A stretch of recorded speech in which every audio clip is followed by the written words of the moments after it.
When you hear the chimes ring like this,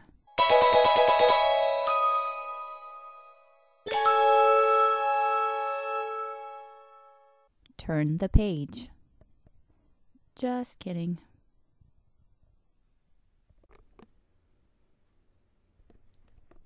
Chapter 1. Why would a man he never knew build him a home on one of the most spectacular beaches on the West Coast? Micah Taylor stared out the windows of his corner office overlooking Puget Sound, wrapping his palm with an edge of the cryptic letter, Cannon Beach, Oregon, right on the ocean and built by his great-uncle Archie. At least that's what the letter claimed.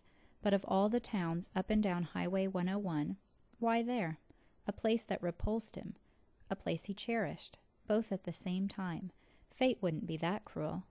Shake it off. There couldn't really be a house in that spot with his name on it. No way. Not there. This was exactly the kind of practical joke his team might try to pull off. No one would ever accuse Rimsoft's culture of being stoic. If they only knew how badly they misfired this time. Micah sighed. But if the letter was real? Time to go, boss. Shannon stood in the doorway, eyes bright behind her Versace glasses, short-cropped, salt-and-pepper hair outlining her face. She'd been Micah's administrative assistant for 3 years. Smart and not easily intimidated, what churned in her 5'8" frame made her one of the strongest links in his company's chain. I hate being called boss. Reminded him too much of his dad. Yes, I know. She pulled her glasses down and gave him her pirate look, one eye closed, the other squinting. Micah tried to smile and tossed the letter announcing his inheritance onto his desk. Shake it off, he told himself again. It didn't help.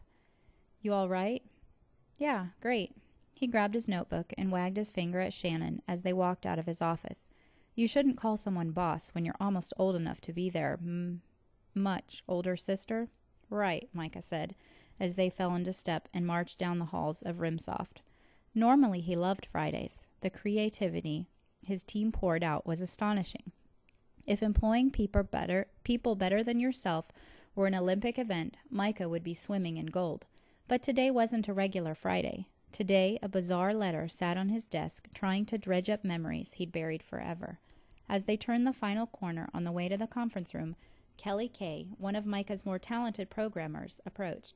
Want to hear something really cool? Her red curls bounced like a slinky. Absolutely. Micah kept walking, now backward, his Nikes scuffing lightly on the teal carpet. Single mom until 4 months ago, Kelly put herself through computer school while working 40 hours a week and taking care of her 10-year-old son. Never complained about 50-hour weeks, never complained about 60-hour weeks. My kid won that art contest I told you about last week. He's headed to L.A. this summer to compete in the national... You serious? Listen, if he places, let's fly him and you and that new husband of yours to New York to see the Met. I'll bring Julie, and we'll all go check out the art with him in time so we catch a Mariners-Yankees game. Really? Kelly half jogged to keep up with him. Rimsoft's already made $2 million off that little antivirus program you developed last year. You're amazing. Micah turned and picked up his pace.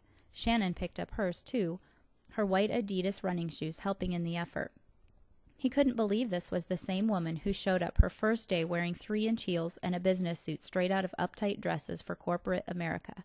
Micah told her to get rid of the heels and put on whatever she loved wearing and felt comfortable in. You could actually stop when you talk to people. Micah frowned at Shannon. We have a meeting. You know the company. Work to do. Software programs to develop. Lots of sales. Happy stockholders. Make money. All that stuff.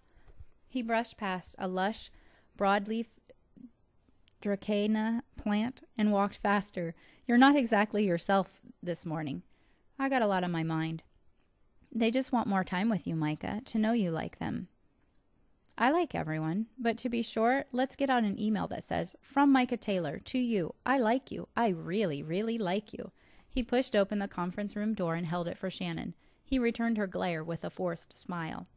The conference table was small but comfortable. No vaulted ceiling, no massive table, just 2 light tan leather couches and 6 overstuffed espresso brown chairs, all circling the center of the room.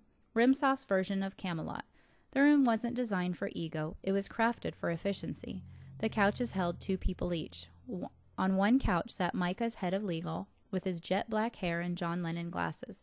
Next to him slumped his VP of Mergers and Acquisitions, 31 years old, but looked 50 with his premature gray hair. On the other couch perched his VP of Marketing, looking more every day like a young Oprah. Next to her sat his Chief Financial Officer. Two of Micah's software development VPs sat in the chairs. Shannon also sat in a chair. Micah paced in front of his. On a table in the center of the room sat a steaming pot, filling the air with the aroma of Seattle's best coffee. Clumped next to it were mugs from Disneyland, the University of Washington Huskies, and cups with Rimsoft logo on them. Good. All the pieces were in place. Time to check out the condition of the chessboard. All right, Micah said, a slice above his normal volume. Let's roll. Where are we with the I2 Rock Alliance? Done, his Mergers VP said. We love their hardware. They still love our software, right? Madly. Excellent. Great work. Micah focused on Oprah's twin. Is the ad layout done for Wired? Yep. Last one you did was a home run into the rafters, so let's keep the hits coming. He turned to his right. Beta testing on version 4 is done, right? Finish Wednesday. Very nice work. I can't believe you already have it almost bug-free. Micah looked at the head of his legal team. You finished the docs for the Bay C buyout? Not quite. The man glanced up at Micah. We're almost there. Micah stopped pacing. What was this guy's problem? Everyone else knew how to fire on all cylinders. He couldn't afford to have the guy keep playing with his B game. Micah whipped his pen around on his yellow notepad like a poor man's Picasso, then held it up for everyone to see. This is a sketch of underwear. But not just ordinary underwear. It's asbestos underwear. He turned to the head of legal. You need a pair? Why? Well, you said your team would be done on Tuesday. It's now Friday. So since it isn't done, your team falls into the category of liar, liar, pants on fire. I would think the asbestos underwear would help squelch the flames a bit. The head of legal squirmed and mumbled. We'll get it done by the end of the day. When? End of the day. When? By 2 o'clock? What comes out of a toaster? Legal guy frowned and shifted in his chair. Toast? You're not sure? Toast. Positive? Yes. It's 9:30 now. What will you be if your docs aren't finished by noon? Legal guy's face flushed. Toast. A little louder, please, so the whole class can hear. I'll be toast. One of Micah's teams coughed. The rest kept their eyes glued to the agenda. Micah turned and looked out the conference room windows, overlooking Puget Sound. 1 breath, 2. Wow. Not the way to win friends and influence stock splits. He turned back to his team.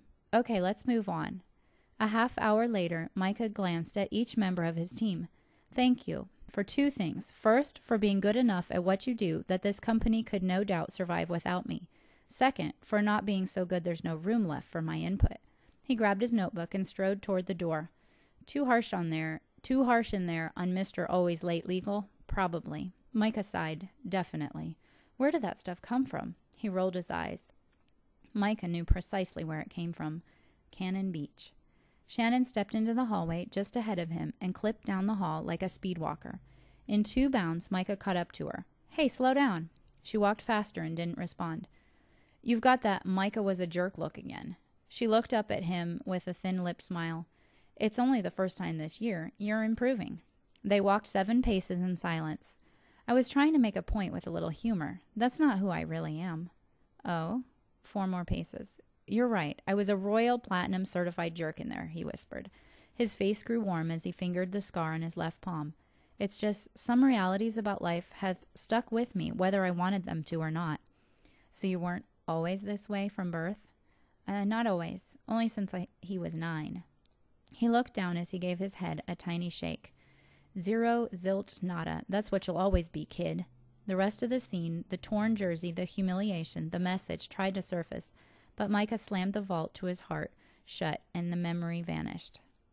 By the time he arrived at his office, his breathing steadied and his focus shifted to the letter from his great-uncle that sat on his teak desk.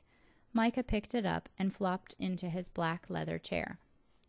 The yellowed paper was probably white once, though the fluid script looked as crisp as it had been scrawled yesterday. The envelope it came in had been sealed with wax, the outline of a lion's head distinct in the dark blue paraffin. Micah leaned back and stared at the name above the return address. Archie Taylor. Definitely strange. Archie was his great-uncle, whom he knew less than a paragraph about. He'd been dead since the mid-90s, and Micah had never met him. Archie had made quite a bit of money and hadn't married, but the rest had always been a mystery. Until Micah's late teens, he hadn't known Archie existed. When Micah had asked, his dad only said Archie was odd, a man to stay away from. Micah opened the letter and wondered once more if it was real.